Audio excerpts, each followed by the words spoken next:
Welcome to Nigerian Trending Now channel. This is the channel where you will listen to politics and trending news and even news around the world. Today, we're going to be diving into the latest news now, which just came out that Obi has emerged as the NDC soul's presidential candidate. What's your take on this? Do you agree with that? After Obi has bought the ticket, the presidential nomination or interest form was closed. So it was a consensus for Peter Obi. What's your takes on this? Let's listen to this analyst of this TVC news and also another analyst from some independent thinkers. Other side of this conversation, Peter Obi has emerged as the sole presidential candidate, of the NDC. I mean, how will you describe his emergence? Yeah, I saw it coming. This was what they discussed extensively before they decided to go there. Peter Obi, with a gun to his neck, will now agree to a primary election, and he didn't want to do a primary election. So he went to a place where he will be given the presidential ticket on a platter of diamond. So, and they've given it to him. I'm saying that decision was not made yesterday. It was not made day before yesterday. They had agreed on it. It was negotiated. For weeks they had been talking. So by the time you took that decision, it was an inevitable decision. So no one should have expected that what he ran away from in ADC, he will now go and confront it in NDC. No, they had done their homework well, and the party believes that it's formidable enough to be their standard bearer. So nobody is going to contest against him. History will not be made. People are looking forward to a proper contest. That's true. Primary presidential primary election. No. Peter Obi has already clinched that ticket. Exactly. So we can now look forward to the general election where we'll fly the flag of NDC. I mean, Femi, I made indications that only Peter Obi bought the expression of interest from Vicky said he wasn't surprised. But talk to her. Are you surprised? No, I wasn't. You knew this was going to happen? Yeah, it was an arranged thing. It was NDC for Peter Obi, a special purpose vehicle. He left ADC when he saw that the political machinery of Atiku Abubakar will strangulate his ambition. And he couldn't stand an open contest against him. He couldn't withstand his immense political machinery. He left and was looking for a platter where the ticket would be given to him. He was emphatic about the fact that he must be on the ballot come 2027. He was not pretentious about that. He has not been pretentious. He's been emphasizing that. So any obstacle that will not allow him to fly the flag of a political party, he wouldn't accept that. And that was what drove him to NDC. So it was a prearranged thing that I'm going to NDC. Immediately he got to NDC, the slot was zoned to the south. So that Kwatsu will not even lose the ambition, and he agreed with him. Okay, I don't know whether they have agreed. I will deputize you, fly the flag, be our candidate. So it's more of a consensus. But what does that also say about the NDC, whereby no other political heavyweight even came out to say, okay, let us plug it out together? We didn't hear anything about NDC until recently, until Dixon came about. But it's the beauty of democracy. He has the right to aspire. He's within his right as a Nigerian to aspire. It's not left to Nigerians to decide. Is the platform strong enough to win him the presidency? Because the ultimate aim or the ultimate goal of a political struggle is attainment of power.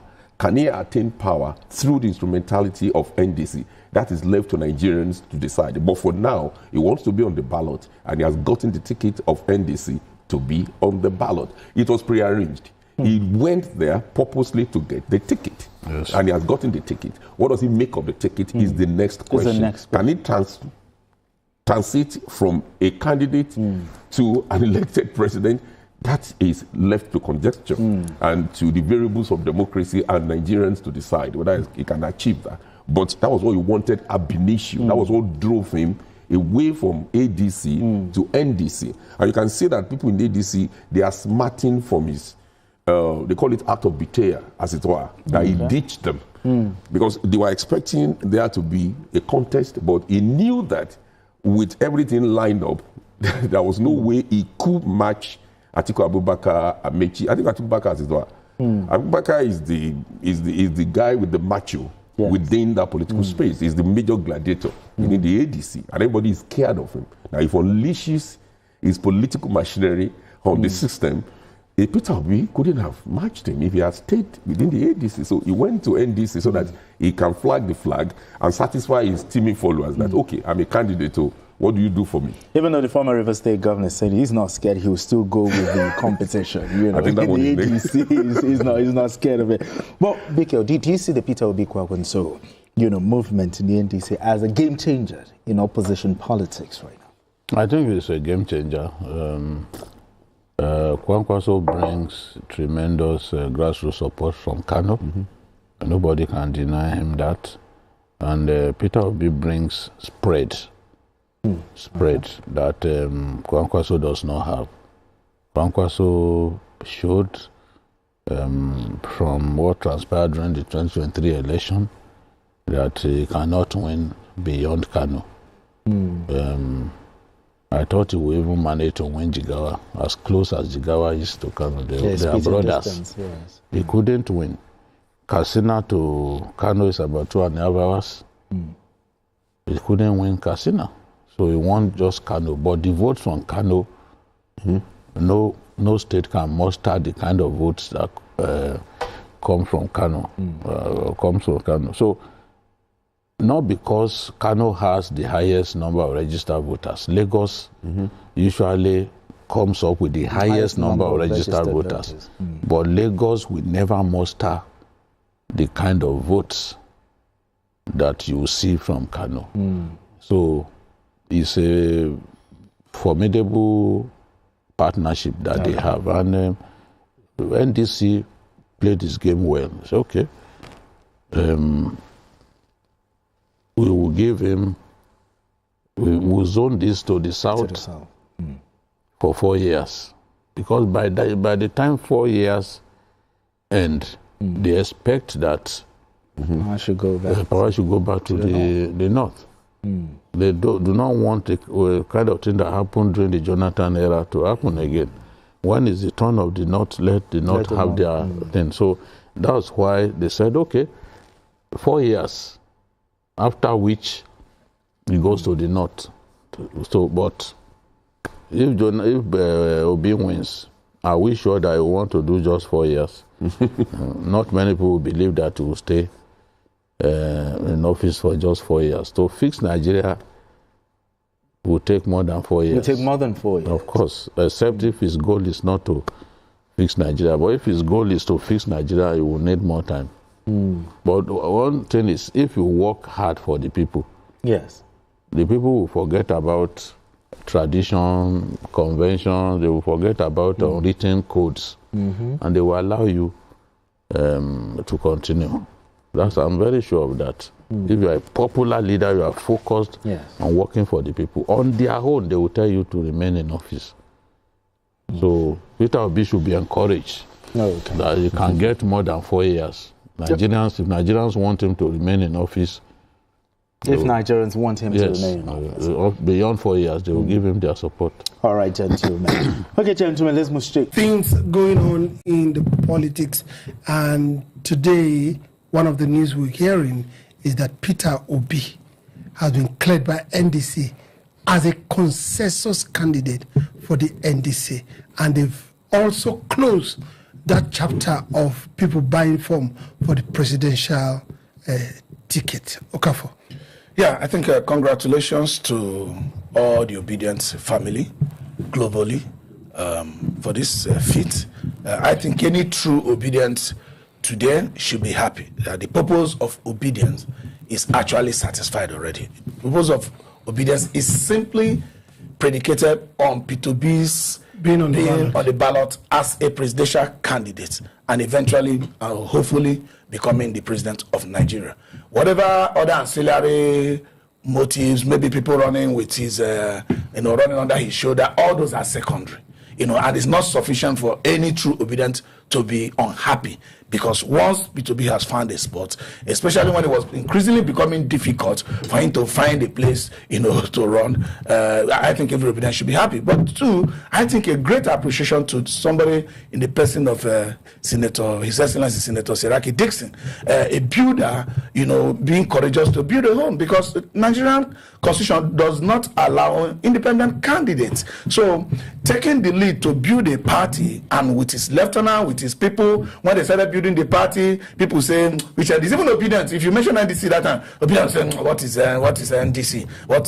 And the people remain steadfast. I think we need to appreciate those people, and we need to say Dixon and his team, thank you and congratulations for preparing a home where Obi eventually found a place to run. And as it is now, NDC is probably the fastest growing political party in Africa, if not the entire world. So I think in all is something to be happy about. One now more chance that is many. The way they closed Obi's ticket, I think this thing should take steps, to ensure that they do not produce multiple candidates in any position where possible. For those who have already declared their interest with NDC, not minding whether Obi was coming or not, I think they should be given some, some consideration, very serious consideration. Those people who were ready to run for the party. They are not hangers on. Hangers on are those. It's only where Obi go, I can go. It's only if Obi is not there, I cannot go. What is your occupation? I'm following Obi. So those should not come and displace the people who were ready to run at their own capacity. Because accepting to run with NDC when Obi wasn't there is a proof of capacity. So those people should not be displaced. Then where chances are, or where they can, under consensus, discuss, maybe I step down for you, I want to step down for you, I want to even focus on this, that can happen. But there should not be displacement of those who have proven their capacity because they want to run, if whether Obi was there or not. But I want to stay with you a little bit. The man that looked for a home to enter couldn't build a home for himself and for other people. Is that not a concern for leadership in this country? You're talking about... I'm talking about Obi. P2B. If you look at human being, not to defend him, but if you look at human being, we are social animals. We are meant to complement each other. We are not meant to be complete in all squares. If Obi has the base, he has, the kind of attitude and character that the people want to vote him for. Yes, he didn't manage labor well. Over time, he himself didn't think of even registering a political party. He has not done anything like that. But now, that is why his effort is being complemented by that other person, His Excellency Senator Seraki Dixon. As human being and as social animal, that's how we should function. You don't have to have it all. And when we complement each other, we arrive at the right spot. That's Endeavor. All right, Peter, let me come to you. Now, we already have a movement that is fashioned as a result of the coming together of Obi and Kwankwaso. That movement already started being built up in ADC. Now they moved that movement into NDC. Obi, because right now Obi is being adopted as a consensus candidate. He will need to take a VP along. Definitely, according to the books, he will take Kwankwaso. Do you think they are good to go, the OK movement? Well, we all expected that to happen, but until Obi makes that pronouncement, he still remains in the realm of speculation. And Obi Kwankwaso coming together is a good one. OK movement is an amazing one. I like the way they coined it OK, so that no particular group want to claim leadership of it. We're all in this together. And if you look at it critically, for me, Kwankwaso is the biggest beneficiary if Obi picks him. Is the biggest beneficiary because now this platform has given him national coverage. Before, Kwankwaso was more popular in Kaduna and Kano and some other states within that region. Yeah. But this has given him national coverage. And what has this done again? He has opened up the door for Kwankwaso for the next, after this election, that is at one election, making him a front runner. Because there is no way two of them to work together this time. Whether Obi wins or not, Kwankwaso is the biggest winner. whether he wins or not. And I hope, I sincerely pray that they get what they want and they deliver the goods they're going to promise Nigeria. Having said that, this is going to rattle the system. This is going to push APC hard. This is going to make everyone understand that even though our electoral system are not perfect, but when people turn out en masse, it becomes so hard for you to manipulate the results. And again, Kwakwazo, being a well-rooted politician in the North, they're going to stand and defend their votes. It's not going to be like last time it happened. Now people have learned, people have moved forward. People understand that it's beyond voting. There's a voting process. There's a process you need to defend your votes. You shouldn't allow the electoral umpire to decide, make it hard for them to do whatever they want to do. So that's what's going to happen. Okay, all right. Let me come to you because you talked about people voting. We saw the character. We know the skin of the leopard doesn't really change much, and we've read all through the whole spectrum of how this electoral system have been since 2023 when they started campaign immediately after election. We can see some the primaries in APC, the way it has been going here and there. I mean, this one within the same party. The most amazing of them all is that I will count Peter as 1, I will count Okafor as 100. Is that what we are going to have in 2023? If we have it like this, 2027? In 2027, what are we going to have?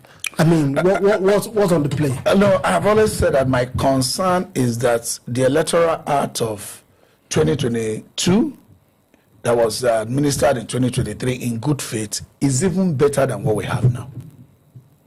The opposition succeeded in not doing much with the electoral act. If you look at this section 63 would almost empower any politician who chooses to print ballot papers to print. All you need to do is to satisfy the presiding officer that there was need to use that. And how much does it take to satisfy presiding officer?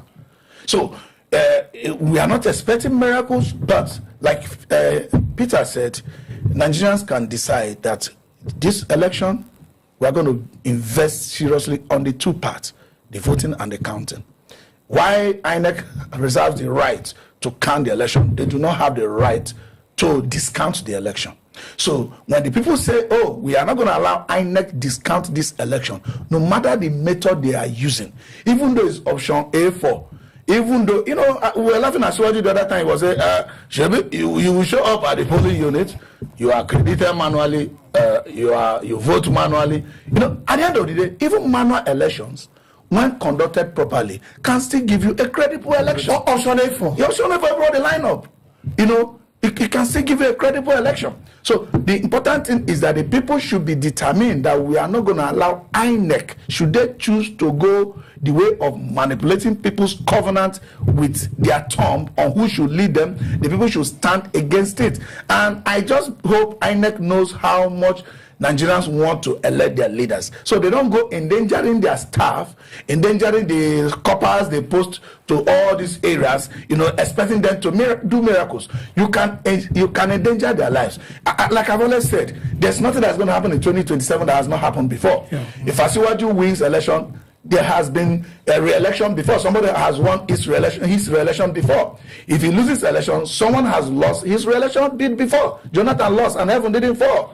Buhari won, heaven didn't fall. But Nigeria didn't see. Yeah, Nigeria didn't see. So whichever way it comes, I expect Asiwaju not to allow INEC do this kind of thing APC is doing in their primaries. This one is announcing the winner, the other one is announcing the winner. According to what you say, they will count 1, 44, 78, 400.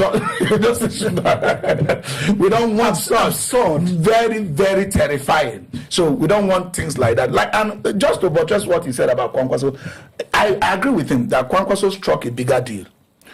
The deal that was struck on the day of the convention is not dependent whether Obin wins 2027 or not. The presidency has been zoned to the north. And this will now revert us back to what we have in the time of Shagari and Ekweme them. So there will be this South-North alliance where Southwest will not be there. Yeah. This is the more reason Asiwaju should use these few days remaining to do very, very well. And if he gets re-elected, he should perform very, very well. Otherwise, when they regain this alignment of south, south, southeast, and the north, like we have in Shagari Alex Ekwemeda, the presidency and the vice presidency will be reversing that way, and it could exclude the southwesterners. So Tinubu should use this opportunity, because the greatest beneficiary of this democracy so far has been the southwesterners. Obasanjo was the president for 8 years. Osibanjo was VP for 8 years. Tinubu is already president for 4 years, looking for 8 years. So they shouldn't mismanage it. If he mismanage it, Nigerians are going to remember. Do you think they have not mismanaged it already? Now, you answered that question, but also, Osibanjo, Obi and Kwankwaso, what should they do? Because right now, one thing is to get the ticket first, and the other thing is to strategize, and also there's a lot of voter apathy. A lot. We saw the election that ran in Abuja. We saw what happened. Are they going to address a lot of this area? Just take it from there. Yeah, they need to push for people to come out and vote, because for the ruling party, the more people say they wait, the better for them. So it now boils on them to get people that will handle their media coverage to reach out to people. People should be encouraged. People should see the reason why they should come out and vote. It's easy for them to campaign. They should just campaign with a strategic scorecard. Tell people, is it okay for you to be hungry? If it's not okay, then come out and vote. Is it okay for you to be unsecured? You can't go to schools. Most of the schools in North are shut down because of bandits. So it is easy for them to campaign, and they should push that narrative hard so that people on the street, that they will be giving money. And if I were them, they should let people understand that monies will be distributed to them, and this money that will be distributed are their monies. They should take it and vote their conscience, unless they want to collect this money and wait till another 4 years. No matter how much they will give to you, it can serve you for the next 4 years. That's the narrative they should push. And again, you say have they mismanaged it? I can tell you for free, West under Obasanjo did not mismanage it. Obasanjo was a president for everyone. Obasanjo did not look at tribes. He governed Nigeria as Nigerian president. He is under this Tinubu administration that, and Jonathan didn't do the same thing. Even Yar'Adua. It's under him that people are beginning to see a lot. Him and Buhari started it, and he took it to a step further. People are saying this will have quota systems. We'll have a national Federal Commission. These are put in place to safeguard all this marginalization. Why are you discarding them? Look at disappointment. Everybody is complaining. So him is doing the West this service. They think they're enjoying today. And somebody said something and it struck me. He said, Peter, go and check EFCC record. How many key Yorubas are you under investigation? Go to DSS. How many key? Do you think you are not seeing it? This is probably not. We are seeing it. It's obvious. He is doing them the service. They don't know. So for me, Tinubu has managed. Okay, before I go, I have one question for you. The other major characters in this whole game is INEC and the judiciary. Yeah. They've underperformed from what we've seen. Yeah. Do you think they will up their game or they will go below bar?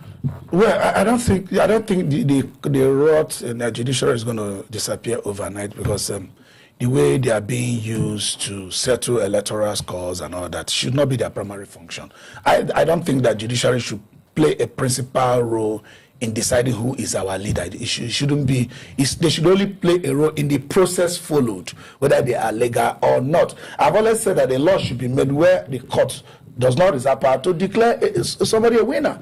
The court can only say whether the process followed was right or not. In the areas where the results are affected, they go for re-election. So for 3 people to sit on the table, 5, 7 persons to sit on the table and decide who's going to be a governor of another state, that is not democracy. That is not the will of the people. That is the will of the 7 judges. You know, you understand, even the constitution they are operating did not say we the judges of the Federal Republic of Nigeria. It said we the people of the Federal Republic of Nigeria. Because they represent the people. Yeah, the constitution is for us. The constitution is not even for the judges. So whatever law they are applying is not for the judges. The election is not for the judges to determine. It's easy to corrupt people, no matter how you look at it. It's easy to corrupt people, and there are too many things that could get people, change their mind. Not necessarily for only money. The way they are appointed, their history, the favor somebody has done for them before, and things like that. People are affected, and particularly in electoral cases where no real jurisprudence will be established as such. So they could just, if I say, oh, you didn't win, you won. There's nothing that's going to change the law or really affect the legal system. So they can switch it. After all, Hope Uzodinma came forth initially. Somewhere along the line, he is now a two-term governor. He has not changed our law per se.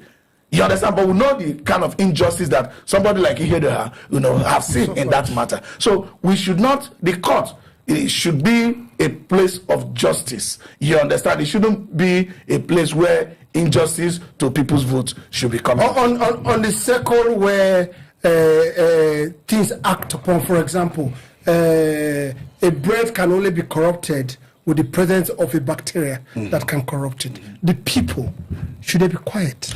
No, they shouldn't be quiet. Like we have always said, any system, court, whatever, is also a representation of the people. Even this leader we are talking about is a statistical representation of the people. But that said, before you call a place a court, it means that you recognize there are people that are going to be doing something that is not right. So it means that the court itself has been separated, that have been found to be a temple of justice and satisfaction for the aggrieved. So they should have that capability to be distinct from the entire society. They should not come and say, oh, because we are part of corrupt society, we too should be corrupt. No, we understand there's corruption in society. We understand there will be criminals in the society. That's why you are selected by the process qualifying you to be able to administer justice. So don't defend that because the society is corrupt, that you now should be corrupt. No, everybody is not in the society is also not corrupt. There are fractions of people in the society who are not corrupt. This court should be representing those. All right, we will keep on this conversation, and of course, the story goes on. Peter Obi's story and the politics in Nigeria.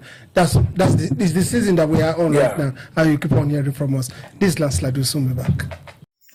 That's it. Peter Obi has emerged as the presidential candidate of NDC. What's your takes on this?